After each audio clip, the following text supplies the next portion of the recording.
What is the point of life? That is the most existential question that one person can ask themselves. What is the point or what is the purpose of my existence?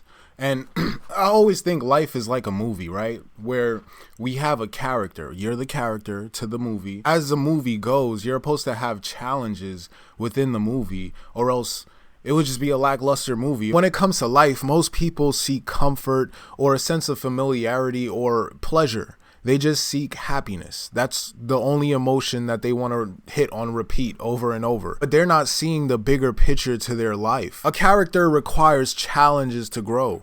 A character requires a challenge for an adventure, for something new, for something different. Challenging myself allows me to see how far I can take myself with this experience of life. German philosopher Friedrich Nietzsche talked a lot about existentialism and how it's important for one to find meaning in a meaningless world. He believed that the drive that's within all living creatures is a will to power, a will to overcome your environment, a will to expand, a will to grow. And that the greatest power is not over other people or your environment, but it's over yourself. It's over who you are. Self-mastery is having ultimate control over who you are, because a lot of people are easy to manipulate, and they're only easy to manipulate because they lack self-control. When you lack self-discipline, you become more passive to those that have more drive or more discipline than you. Because subconsciously, we all want a level of control, and you'll give it away to someone who seems like they have more control over themselves than you do. There's two types of mentalities: the slave mentality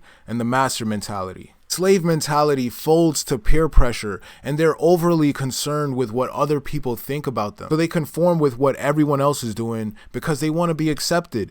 But this comes with monotony. Your movie is not unique because you're not taking on any challenges. And the master mindset is goal orientated. I direct myself. It's all a learning process. And the opinions of other people is just noise in the wind. The reason why most people are in a slave mentality is because most people live for comfort and pleasure. They don't live to challenge themselves. If you don't work out, your body will get weak. And if you don't think and learn every day, your mind will get weak too. To develop a master mindset, you have to have discipline over yourself. What can you do on a day-to-day basis that strengthens the will that you have over your mind? Setting intentions, meditation, all these things are practices that are done on a day-to-day basis. It's not like you're just going to meditate and one day you're just this enlightened being. It's supposed to be done or applied every day. Why would you want a master mentality?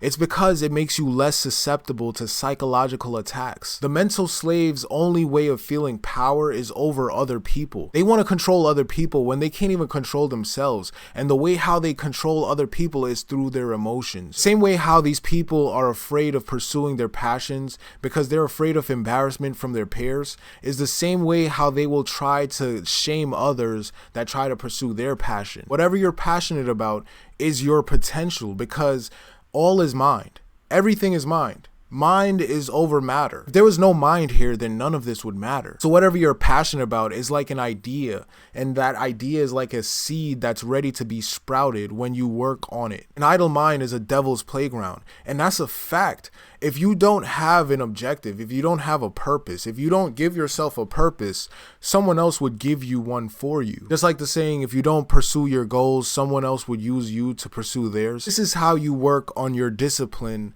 to develop the master mentality. The number one thing is fasting. Not only is fasting good for your digestive system and your skin, it's also good for maintaining a level of awareness over your energy intake. I used to be 100 pounds heavier than where I am now, and back then I never paid attention to what I was eating. I was just like, yep, this tastes good, this tastes nice, I like how this tastes. Wasn't conscious over my food after it passed my esophagus. Because of that, I always felt bad about myself or had like this low vibe or low energy. And we used to call that the itis. After you eat something, you would get the itis. Like, I thought food was supposed to give me energy. I flipped a switch in my head. Instead of enjoying my food from my taste buds, I started enjoying my food from my stomach. I started feeling my food. What I noticed was that I had way more energy before my meal than after my meal, which is weird because you would think that the food would give you more energy. I'm not saying I starve myself to death. All I'm saying is that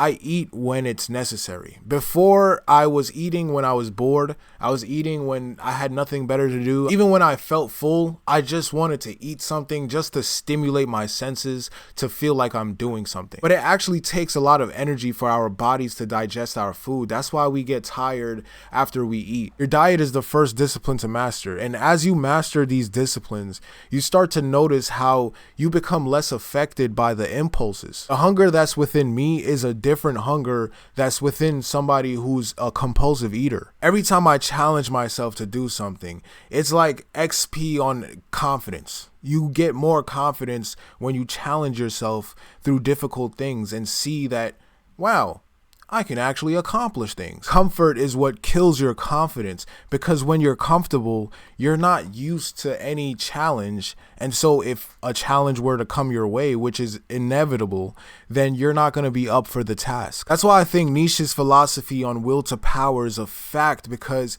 if you don't have any power, other people will exert power over you. And I refuse to be a slave to anybody, to any man, to any person. Having control over yourself, a level of discipline, gives you more power over your life. Because the days are going to pass regardless if you do something or not. The difference is, are you going to be a passenger in life, or are you going to be a driver? I don't care what you think, as long as you're thinking. I don't care how good you are in anything. You don't have discipline, you ain't nobody. Right. You're nothing without discipline. Because you give up under the slightest struggle without discipline.